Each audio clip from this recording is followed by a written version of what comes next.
मैंने जो कल बोला था, देखिए ये बहुत सीरियस मैटर है। Election commission is not functioning as the election commission of India.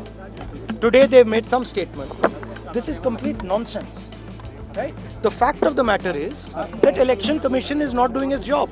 Now we have concrete 100% proof of election commission allowing cheating in a seat in Karnataka. Not 90%.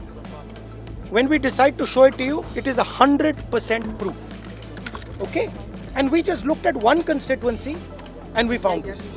And I'm absolutely convinced that constituency after constituency, this is the drama that is taking place. Okay?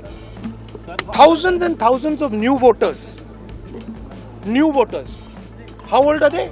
50, 45, 60, 65. New voters. Thousands and thousands and thousands, one constituency. Yes. And this is one thing, right? Voter deletion.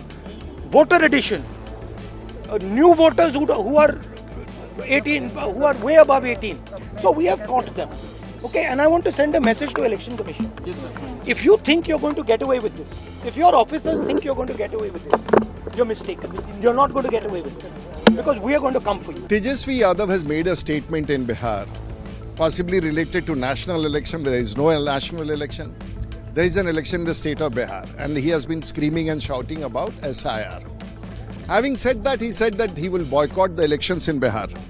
So if I have to analyze, it can only mean two things. A, he has figured out that there is a complete defeat for the RJD and the alliance partners in the elections in Bihar. B, that he is doing some politics. But for me, if I can make out, he's a serious man. And if he's saying he's going to boycott the election, that means he can see the defeat. Is an intelligent action which he's talking, but more of a politics, of course. भाई जब एक बात स्पष्ट है, सब कुछ तय हो ही गया है कि भाई बेईमानी करना ही है, खुलेआम बेईमानी करना है, वोटर लिस्ट से लाखों का नाम काट देना है, और यही लाखों वोटर जो थे मोदी जी को वोट दिया, कई सरकारें चुनी, तब ठीक था। अब ये अचानक से गड़बड़ कहां से हो गया? यही तो सवाल पूछा जा रहा है। यानी सरकार के लोग आज खुद ही कह रहे थे कि भाई हम फर्जी चुन करके आए हैं और फिर से फर्जी चुन करके आएंगे। तो जब बेईमानी करना है तो हम लोग इस पे विचार कर सकते हैं बॉयकॉट करने का। दूसरी पार्टियों से भी बात कीजिएगा। हम सब दल के लोगों से बात करेंगे। महागठबंधन चुनाव का क्या मतलब रहेगा जब लोकतंत्र में जनता ही वोट नहीं देगी? चंडीगढ़ जैसा तुम लोग काम करोगे तो क्या मतलब रह जाएगा? तो हम लोग इस पे गंभीर होकर के चुनाव बहिष्कार पर चर्चा हम लोग कर सकते हैं। ये विकल्प हमारे पास खुला है। सुप्रीम कोर्ट में सुनवाई है तो होगा तो उसमें भी हम लोग पक्ष रखेंगे। सुप्रीम कोर्ट ने फटकार लगाया, इसके बारे में तो नहीं कहा। सुप्रीम कोर्ट ने आधार का सलाह दिया, इसके बारे में सरकार में विजय चौधरी वगैरह क्यों नहीं बोले कुछ? क्योंकि छुपाना है, बचाना है चुनाव आयोग को। मिले हुए लोग हैं ये लोग। Thank you. और अभी असली खेला तो 1 अगस्त के बाद ये लोग करेंगे। क्या बोलते हो? ARO जो ERO जो होते हैं, ERO जो है, असली खेला तो 1 अगस्त के बाद होना है। अभी तो बिना डॉक्यूमेंट के लोग अपने साइन करके अपने भर के अपलोड कर लिया, ठप्पी मार के। अभी 1 अगस्त के बाद असली चुनाव आयोग खेला खेलने जा रही है। हम लोगों की नजर है और हम लोगों के पास खुला विकल्प है। बेईमानी करना है, लोकतंत्र को तुम खत्म कर रहे हो, जनता का, गरीब का अधिकार छीन रहे हो, उसका अस्तित्व मिटा रहे हो, तो चुनाव का क्या मतलब है? ऐसे एक्सटेंशन दे दीजिए सरकार को।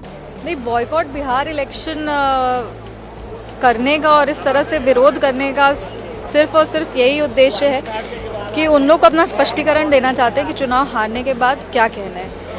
पहले महाराष्ट्र में जब चुनाव हुआ था तब इन्होंने कहा था कि वोटों के साथ छेड़खानी हुई है, रिवीजन होना चाहिए, डॉक्यूमेंटेशन होना चाहिए। अब हो रहा है तो इनको फिर परेशानी हो रही है, फिर ये भ्रम फैला रहे हैं, भय फैला रहे हैं कि ये वोटों की चोरी हो रही है।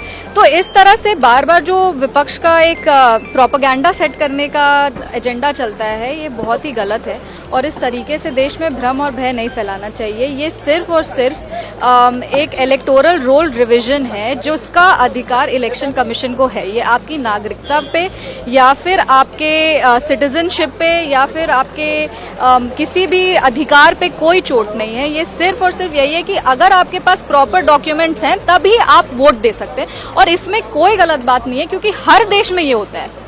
जो देश का नागरिक होता है वही चुनाव में अपना मतदान करता है। ये किसी भी देश में नहीं होता है कि घुसपैठी आकर के कोई सरकार चुन लेते हैं। तो अगर ये भारत देश में हो रहा है, अगर हमारी सीमाओं को सुरक्षित किया जा रहा है, अगर हमारे मतदाता के अधिकार को और मजबूत किया जा रहा है, तो विपक्ष को इस चीज से दिक्कत क्यों हो रही है? ये पहले सबसे बड़ा प्रश्न विपक्ष से पूछना चाहिए। और जहां तक रही बात इनके विरोध की, तो चर्चा करने को सरकार भी तैयार है। चर्चा होने तो देंगे। हर दिन सदन, ये बिहार विधानसभा में भी इनका यही हाल है, आप यहाँ पे संसद भवन में भी इनका यही हाल है। तो अगर आप चर्चा नहीं करेंगे तो ऑब्वियस, अगर सार्थक चर्चा ही नहीं होगी तो लोगों को पता कैसे चलेगा कि क्या हो रहा है और क्या नहीं हो रहा है। और बहुत सारे टेक्नोलॉजी को यूज करके ये किया जा रहा है। हम लोग 2025 में ये करा रहे हैं। बहुत सारे नए एडवांसमेंट्स हो गए हैं जिसके थ्रू आप, जिसके माध्यम से आप ये कर सकते हैं। तो आप क्यों ये भ्रम फैला रहे हैं कि जो लोग दूर हैं वो नहीं कर सकते हैं, जो आए नहीं है वो नहीं कर सकते? ये सिर्फ और सिर्फ गलत प्रोपेगेंडा है, और ये खाली मतलब अपने चुनाव हारने के स्पष्टीकरण को तैयार कर। नहीं तो वो उनका व्यक्तिगत राय हो सकता है। आप किसी के व्यक्तिगत राय पे तो आप कुछ नहीं कह सकते ना, वो उनका व्यक्तिगत राय हो सकता है। लेकिन हाँ, समय पर्याप्त है, समय आपके पास है कि जितना, आई थिंक लगभग 7.5 करोड़ कंप्लीट हो भी चुके हैं, और अभी भी थोड़ा बहुत टाइम है, इसको कंप्लीट किया जाएगा। इसमें कहीं भी किसी के भी संवैधानिक अधिकार को कोई भी ठेस नहीं पहुंचाई जाएगी। अगर जो बिहार से बाहर है उनके लिए ऑनलाइन प्रोविजन भी है, तो मतलब आई डोंट थिंक कि इसमें कोई भी ऐसी समस्या है जिसको ये लोग इतना ज्यादा चिल्ला के दिखाने का कोशिश करें। कोई समस्या नहीं है, इनके पास कोई आधार ही नहीं है बोलने का। ये बात है कि SIR जो लोक राज की बुनियाद है उसको सेंध लगा रही है। क्योंकि अगर आप पिछले 70 वर्ष की परंपरा उठा के देखिए, जो बेसिक इलेक्टोरल रोल है, बेसिक इलेक्टोरल रोल को जब भी रिवीजन होता है उसको मान्यता प्रदान करते हुए जो नए लोग उसमें जुड़ते हैं उनको अपने प्रमाण पत्र देने की ज़रूरत है। आज आप देखिए एक अखबार में जो जनता दल यूनाइटेड के सांसद हैं गिरधारी यादव, उन्होंने एक वक्तव्य दिया है, इंटरव्यू दिया है। उन्होंने कहा है कि मुझे 15 दिन लग गए कागज इकट्ठे करने में, तो आम आदमी का क्या हाल होगा।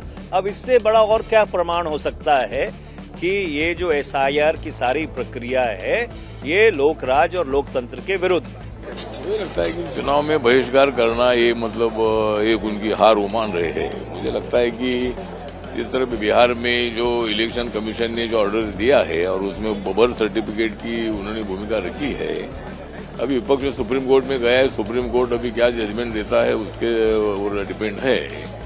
लेकिन ये मतलब जो बर्थ सर्टिफिकेट सब लोगों के लिए है, मतलब हमको वोट मिलने वाला भी मतलब उसमें है। इसीलिए अपोजिशन का वोट वालों को कोई तकलीफ दे रहा है ऐसा बिल्कुल नहीं है। इसके बारे में सुप्रीम कोर्ट जो भी निर्णय देगा उसको हमको मंजूर होगा।